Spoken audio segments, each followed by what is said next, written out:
He to see it writes, like he that. directs, he edits, he does music, Yes.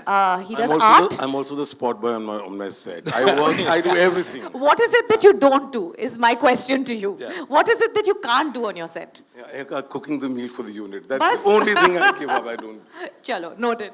But honestly, Sanjay just said, about how he was meeting the most powerful man in the entertainment business, and you have had a singularly, probably the largest singular influence on movies and entertainment across the world. And I know that the answer to this question is probably going to fill up a book. But how has the journey been for you? It's surreal. It's very surreal because I love this so much. As a fan, I am a member of the audience. I'm a very passionate member of the audience all the time. So the idea that I could even be around folks like Sanjay is amazing to me every day. So for me, the personal part of that is that I always tell people, if you really want to, be successful in what you're doing, make sure you're doing something that you really love, because the hours are terrible. It's a lot of work, a lot of time, but it never feels like work if you're doing something that you love, and this is something I really love. And being able to understand how difficult it is. I mean, when you were describing the world to me in that first pitch, I'm sure 9 out of 10 places you went, they probably said, that's expensive. And you have to be able to see, yeah, that might be expensive, but it's also going to be incredible. It's also going to be spectacular. It's also going to be singular, which is always what you're looking for, is something that is singular. So. And would this be a good time to also ask you what the future of the entertainment industry is looking like? Well, look, I have no more insight into the future than anybody else. I do think what is happening over time is that people, the influence that the internet has had on entertainment is mostly that audiences have come to expect things like everything else in their life.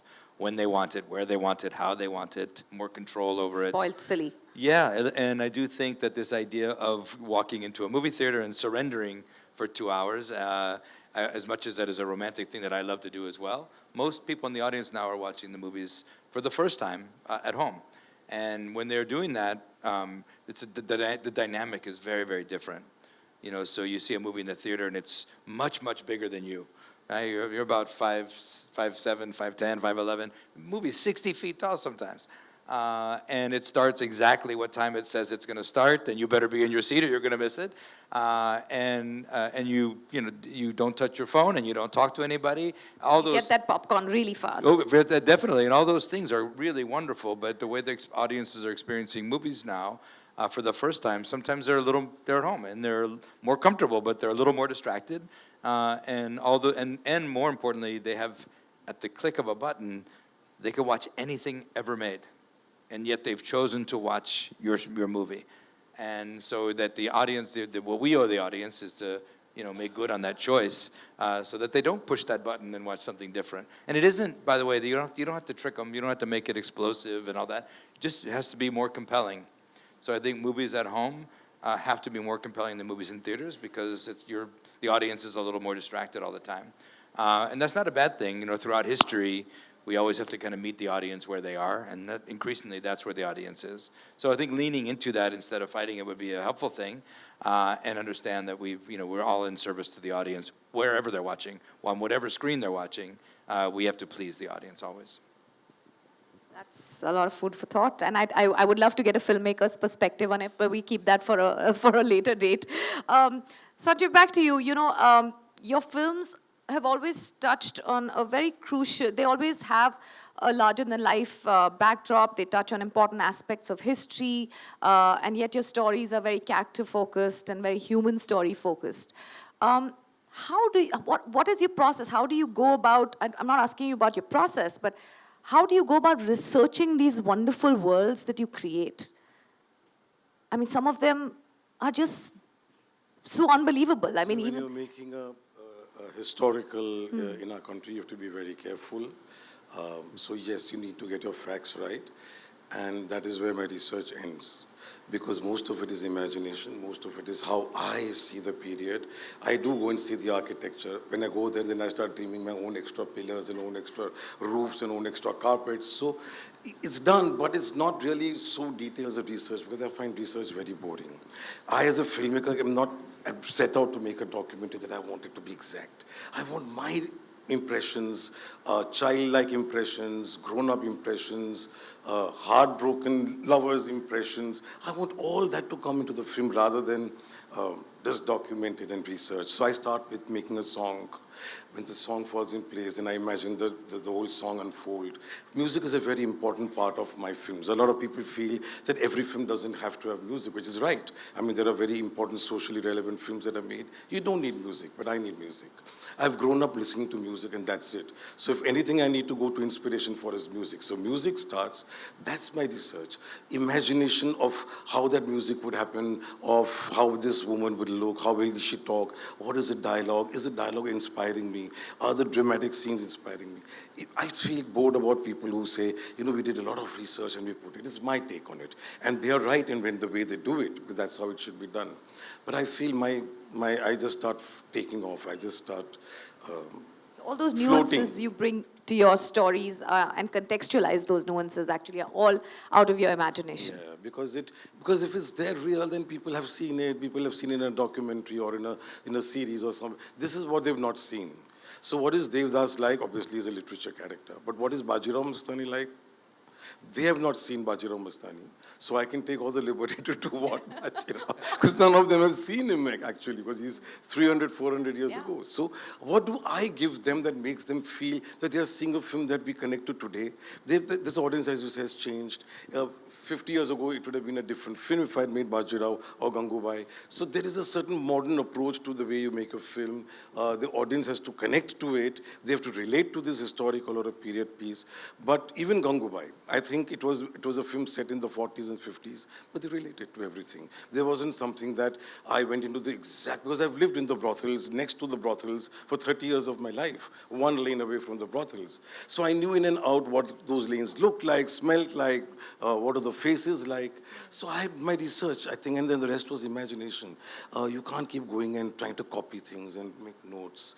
Making notes bore me completely.